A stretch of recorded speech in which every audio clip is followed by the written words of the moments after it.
Mr Farage joining us live from Kent. Do you want the chief exec and the chairman going at the same time? Well, first things first, I mean, Peter Flavel is the chief executive officer of Coutts.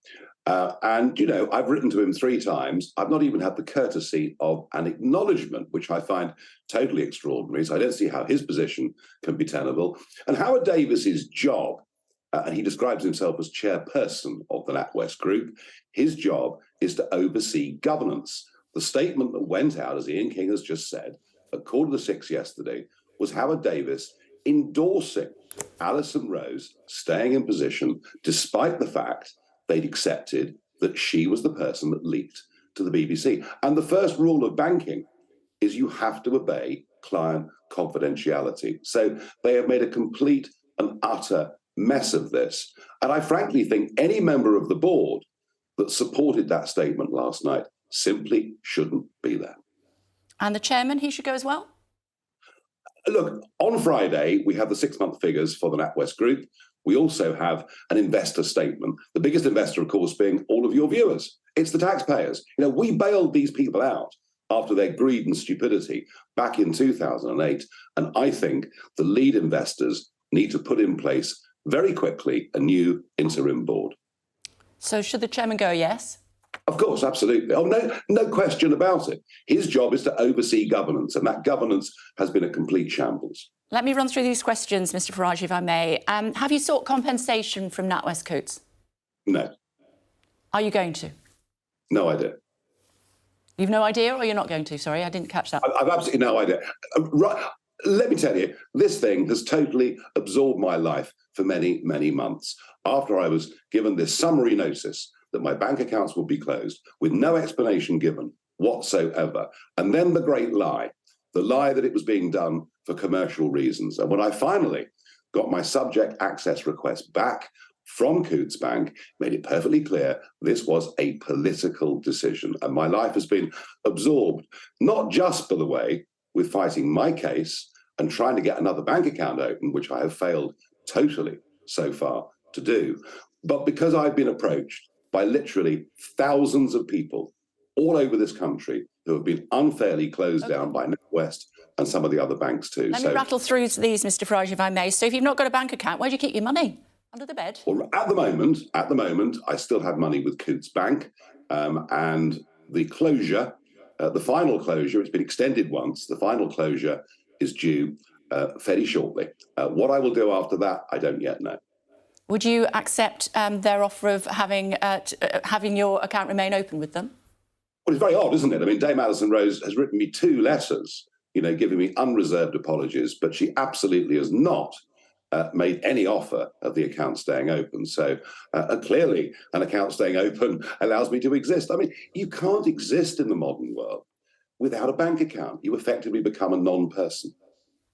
How many other banks have turned you down? 10. Which ones? I'm not going to name them all. Right now, I'm fighting a big battle with NatWest and Coutts. I don't want to take on the whole industry. OK, so the chief execs of those banks, you don't want them to step down as well?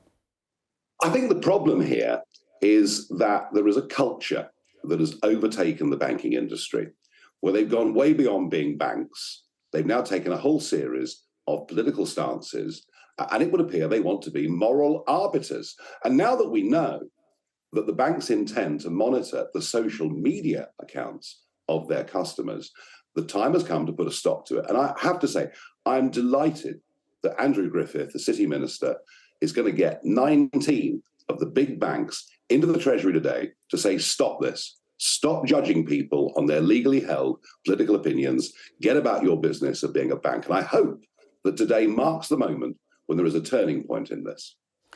What were you most offended by what Dame Alison did? What I was most offended by was the report that I had to publish, which contained some really very defamatory and unpleasant stuff. And I had to publish that report in full to deal with the lie that had been given to Simon Jack, the business editor of the BBC. That's been the worst part of this for me. The suggestion was that you didn't have enough money in Coutts and that's why they were closing you down. Do you have enough money in Coutts? Read pages 3 and pages 10 of the subject access request, and you will see that at the time the decision was taken to exit me, which was taken on the 17th of November, 2022, and at that moment in time, they said the account is commercially viable. Do you have enough money to have an account at Coutts? I repeat, the account is commercially viable. Do you, though? The account is commercially viable. That's what matters. OK, so that means you've got at least £1 million there. And is it £3 million worth of savings? Let me assure you that I have been contacted by scores of Coutts customers who've never had anything like the amounts of money that Dame Alison Rose has been suggesting. Yeah, but I'm not asking them about them, Nigel. I'm asking you whether you've got enough. I am not going to answer your question about my financial status unless you tell me what yours is. I don't have enough money to have an account at Coutts, no. Oh, come on, all those years at Sky News, I'm sure you I know. I thought you might use that as an opportunity to talk about other channels that might pay me more, but I'm very happy where I am, let me tell you that. As far as Alison Rose is concerned, I mean, her career is over now. What do you think should happen to her? Should she have a job in banking or not? She introduced this poisonous culture. You know, it's funny. It masquerades as being about diversity and inclusion. Inclusion of everybody, unless they have a different point of view. And then they're to be excluded. Then they're to be excommunicated. This is really nasty, unpleasant, divisive identity politics. It was a massive mistake to introduce this into the bank. And whether she has a future career in banking or not, I rather doubt it, because she's broken the fundamental rule of banking, which is client confidentiality. But, you know, she hasn't done too badly. I mean, she earned £5.25 million last year. That's far better than you and I. She could have a bank account at Coutts, couldn't she? Why do you think the Prime Minister is so keen to back you? I bet you never thought that would happen. No, I tell you what, actually, I think every MP is aware over the last couple of years of the letters they have been getting from their constituents, the number of business accounts that have been closed down, the attempt to drive cash out of the system. I now think that tens of thousands of people have had their business accounts closed, have had to live in fear. Many have been ruined as a direct consequence of it.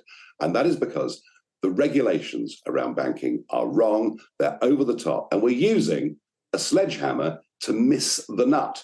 We're not getting the international drugs gangs and the real money launderers. It's the innocent that are paying a huge price. And that is why I went public.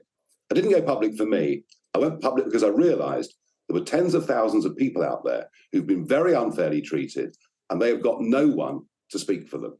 And I am going to be their voice going ahead from here. I want to see in banking a cultural change.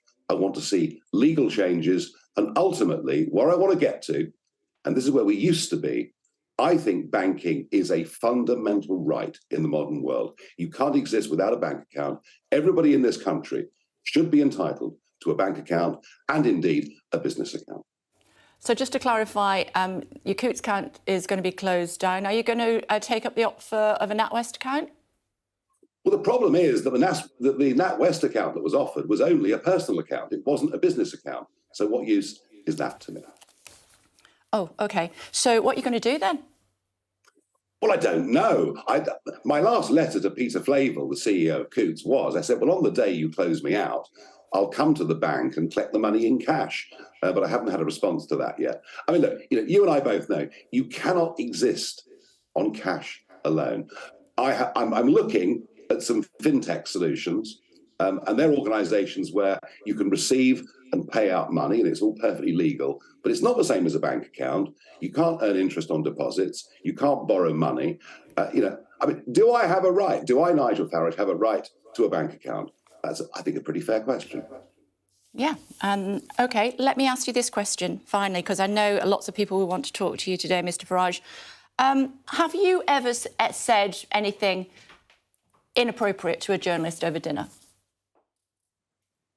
Oh, I think we all have. I mean, I think we all say and do inappropriate things. And that is what is so interesting, that whatever Alison Rose said to Simon Jack on that evening, Deborah Turness, the CEO of BBC News, confirmed in her apology letter to me that the next day they went back and double-checked whether they could use the statement, and Rose said yes.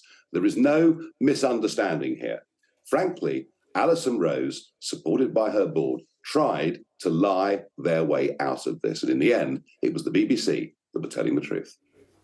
It's good to talk to you. Thanks very much indeed for joining us, Mr. Farage. Thank you.